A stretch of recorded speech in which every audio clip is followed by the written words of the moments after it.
భార్య బతికుండగానే చనిపోయిందని మరో పెళ్లి చేసుకున్నాడు ఓ ప్రబుద్ధుడు. కట్టుకున్న భార్యకు ఆడపిల్లలు పుడుతున్నారని ఏకంగా 4 సార్లు అబార్షన్ చేయించాడు. హైదరాబాద్లో తాజాగా వెలుగు చూసిన నిత్య పెళ్లి కొడుకు ఆగడాలు తీవ్ర కలకలం రేపాయి. భార్య చనిపోయిందంటూ అమరేందర్ అనే వ్యక్తి మరో పెళ్లి చేసుకున్నాడు. అమరేందర్ హైకోర్టు న్యాయవాదిగా చలామణి అవుతున్నట్లు పోలీసులు గుర్తించారు. సరూర్ నగర్ ఉమెన్స్ పోలీస్ స్టేషన్లో అమరేందర్పై తాజాగా కేసు నమోదైంది.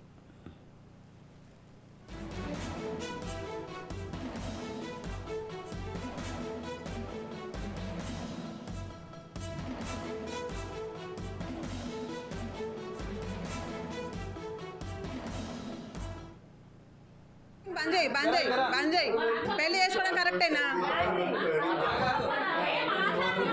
మాట్లాడ నీకే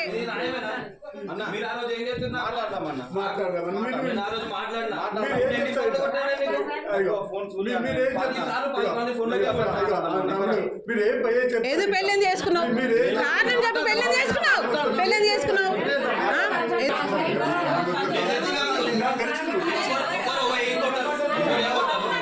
వాళ్ళకి ఏం చేద్దాం చెప్పు, ఏం న్యాయం చేద్దాం చెప్పు, అది చెప్పు. వాళ్ళు ఇద్దరు ఏమో